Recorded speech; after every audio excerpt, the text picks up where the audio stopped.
साथियों नमस्कार। ISPCS factory में आपका स्वागत है।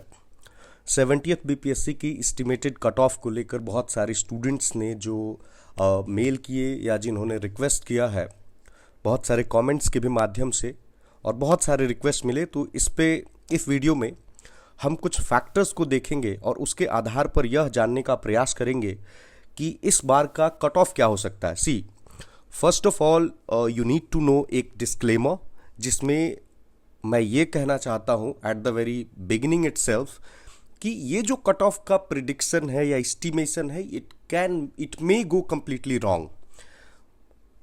प्रीवियस कुछ सालों में हमने जो कट ऑफ का प्रिडिक्शन किया है वो या तो बहुत करीब रहा है या एग्जैक्ट रहा है, तो उसी कड़ी में आगे यह प्रयास है कि इस बार भी कट ऑफ का जो प्रिडिक्शन है वो ठीक ठाक रहे। BPSC is the final authority as you no.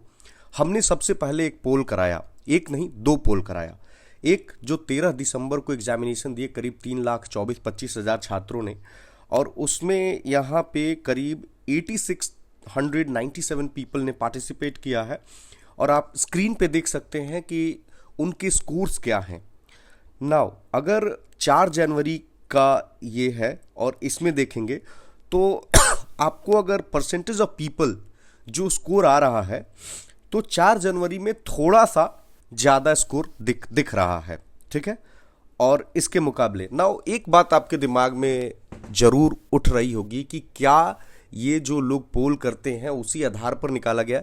देखिए, बहुत सारे इसमें परम्यूटेशन कॉम्बिनेशंस या यूं कहे कि बहुत सारे जो प्रीवियस एक्सपीरियंसेस है कि कितना फॉल्स वोटिंग होती है, कितना परसेंट लोग सिर्फ अपना चेक करने आते हैं, कितने परसेंट लोग अपना ज़्यादा कैलकुलेट कर लेते हैं, आई मीन इन्फ्लेटेड स्कोर्स होते हैं। उन सारे को लेकर अभी मैंने बहुत लोगों से बात किया और उस क्रम में मैंने ये पाया कि जो स्कोर्स हैं, जब ऑफिशियल आंसर की आई है तो ऑलमोस्ट सबके स्कोर 6 से 7 नंबर गिर गए हैं। आपको पता है कि नेगेटिव मार्किंग भी है 1/3, तो उसका भी प्रभाव इस पे दिखेगा। नाउ इसको हमने दिखा दिया, आप इसको देख लें अगर रोक करके स्क्रीन को। कुछ फैक्टर्स की चर्चा करेंगे, उसके बाद हम एक एक कट ऑफ बताएंगे ताकि आप चीज़ों से रूबरू हो जाए कि आखिर कौन से फैक्टर्स हैं जो इस बार कट ऑफ को ये फैक्टर्स नेगेटिव की तरफ मैं लिखता हूँ और ये फैक्टर पॉजिटिव की तरफ लिखता हूँ, ठीक है। चलिए हम देखते हैं।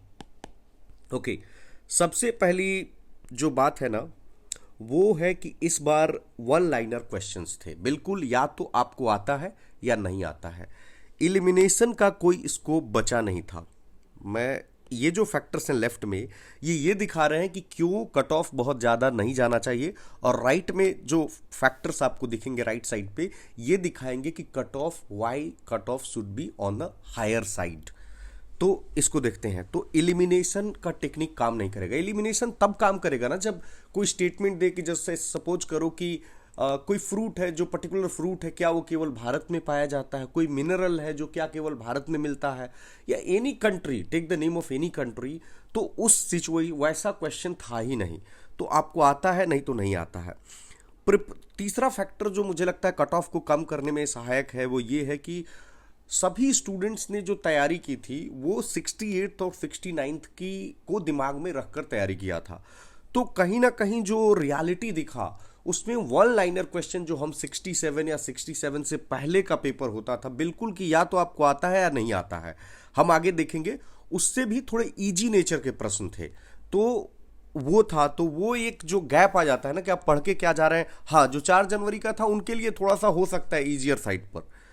ऑफिशियल की आने के बाद और जो अभी रिवाइज्ड की आएगी, जो लोग नए हैं उनको मैं बता दूं कि ये जो आंसर किया है ऑफिशियल, इस पे आपको पता है कि आपको अपनी भेजना है। अगर आपको लगता है कि कोई भी क्वेश्चन जिसका साक्ष्य आपके पास मौजूद है तो आप आयोग को भेजें और वो अकॉर्डिंगली अपनी जो एक्सपर्ट की टीम बिठाएंगे उससे क्वेश्चन को चेंज करेंगे। तो इन दोनों ही सिचुएशंस में score normally majority of the students के मार्क्स गिरते हैं।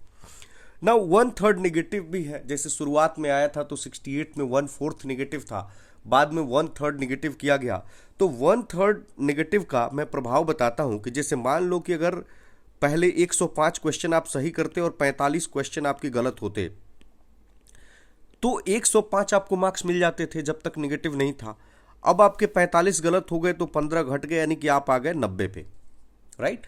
तो ये है कि यानी कि अगर निगेटिव मार्किंग नहीं होता तो जो स्कोर आपके 105 होने थे वो स्कोर आपके 90 पे आ गए।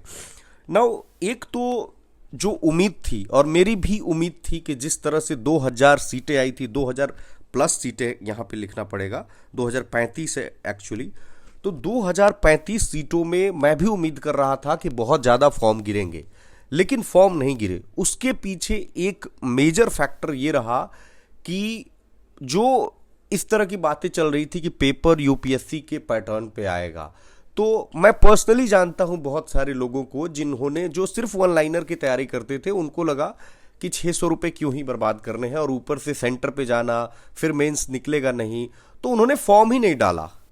तो ये एक मेजर फैक्टर था। इसके अलावा कुछ लोगों का फॉर्म छूट भी गया था, आखिरी मोमेंट पे वो सबमिट नहीं कर पाए थे। तो कुछ फैक्टर्स हैं जिनकी वजह से, और जितने करीब करीब 4,80,000 स्टूडेंट्स ने फॉर्म भरा, बट ओनली 3.25 और बाद में 5,900, यानी कि करीब 3,30,000 स्टूडेंट्स अपीयर होते हैं, जो कि बहुत ज़्यादा नंबर नहीं है। तो ये सारे जो फैक्टर्स हैं ये आपके कट ऑफ को कम करने में सहायक है। Now come to the second part, and here you'll find कि कौन से फैक्टर्स हैं जो कट ऑफ को बूस्ट कर सकते हैं या हायर साइड पर ले जा सकते हैं। तो अगर वी डू नॉट नो कि how many aspirants are preparing for the exams like one day exams, if their number is on higher side, of course the cutoff would be slightly higher. तो one day exam के अगर aspirants बहुत ज़्यादा होंगे तो cut off को बढ़ा सकते हैं। जैसे अगर कोई रेलवे की तैयारी कर रहा है, एसएससी की तैयारी कर रहा है, एसएससी में तो बहुत ज़्यादा लोग जीके नहीं पढ़ते, बट दरोगा की तैयारी कर रहे हैं, तो उनके लिए ये पेपर बहुत कोई खास नहीं था। अगर आप यूपीएससी देते हैं तो आपके लिए ये पेपर बहुत टफ है, बट अगर आप दरोगा लेवल की तैयारी करते हैं तो आपके लिए ये पेपर थोड़ा ईजियर साइड पे तो जरूर रहा होगा। फाइनल आंसर की जब भी आएगी, मैंने यहाँ डिस्कस किया तो उसमें अभी कंफ्यूजन बना हुआ होगा। जैसे मान लो आयोग ने क्वेश्चन का आंसर दिया फर्न, लेकिन उसमें फंजाई भी होगा, एनसीईआरटी की किताब में साफ साफ लिखा हुआ है, तो हो सकता है इस क्वेश्चन को वो डिलीट कर दें, क्योंकि दोनों क्वेश्चन और डिलीट करने पे दो आंसर मिलेंगे। एक और चीज़ है कि 3 क्वेश्चन शायद डिलीट किया गया है 4 जनवरी वाले में, तो एक एडेड एडवांटेज मिलता है। तो शायद आयोग ऐसा करे कि 3 क्वेश्चन यहाँ से भी डिलीट करें, और ना भी डिलीट करें तो एक फैक्टर जहाँ तक सुनने में आया कि स्केलिंग करेंगे। आयोग की तरफ से ऐसा आया कि अगर स्कोर्स में ज़्यादा वेरिएशन रहे तो हम स्केलिंग करेंगे। अब ये मेथड किस तरह से अप्लाई होगा, किस तरह नहीं अप्लाई होगा, I do not know about it.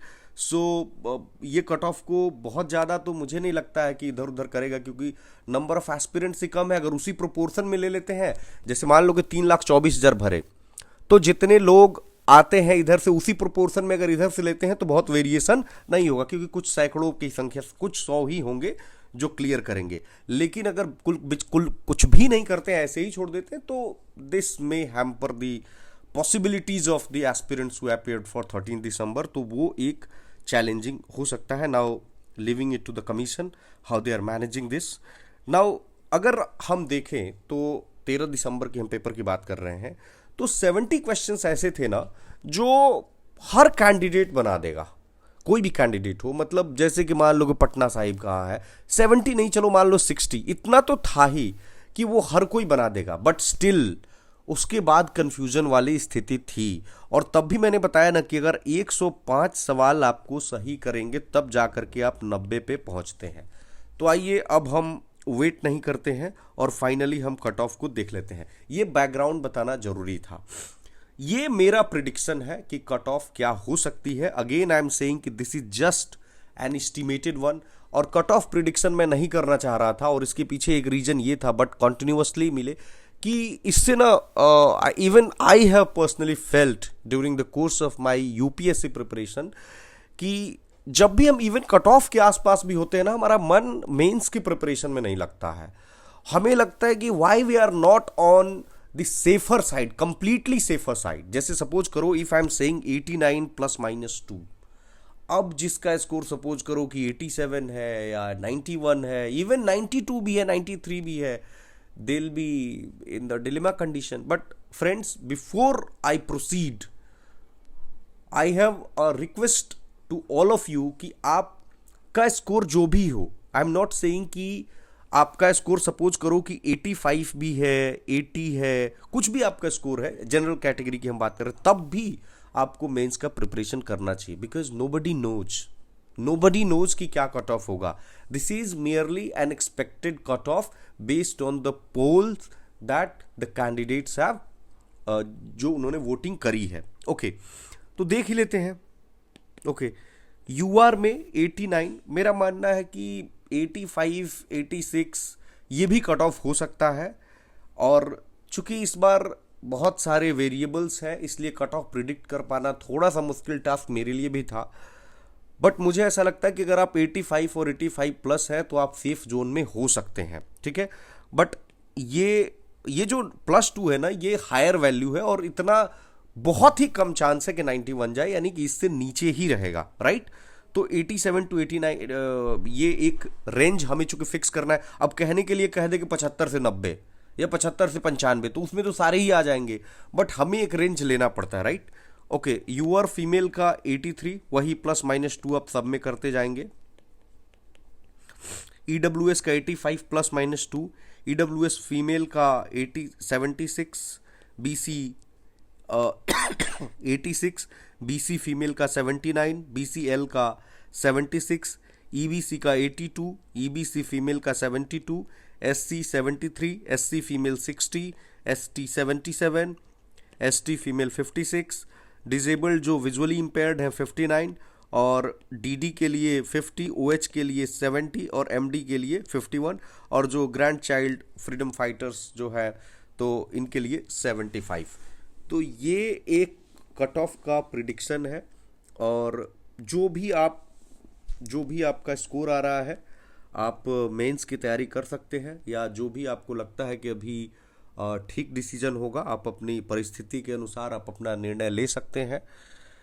Many people want me to speak about certain things, जो कि मुझे लगता है कि I can't do that because of certain reasons, because of the obvious reason, you understand that. So आप mains की preparation पे हम वीडियोस बनाएंगे, और उसमें हम बताएंगे कि आपको कौन कौन सी मिनिमम सोर्सेस में आपको कैसे स्कोर करने हैं. और इंटरव्यूज़ में भी हम आपको, अभी तो खैर ज़रूरत नहीं है, बट जब इंटरव्यू होगा तो उसके लिए बताएंगे कि how to score one of the highest marks in interview which I have done. तो उसको हम लोग कर सकते हैं. Okay, thank you.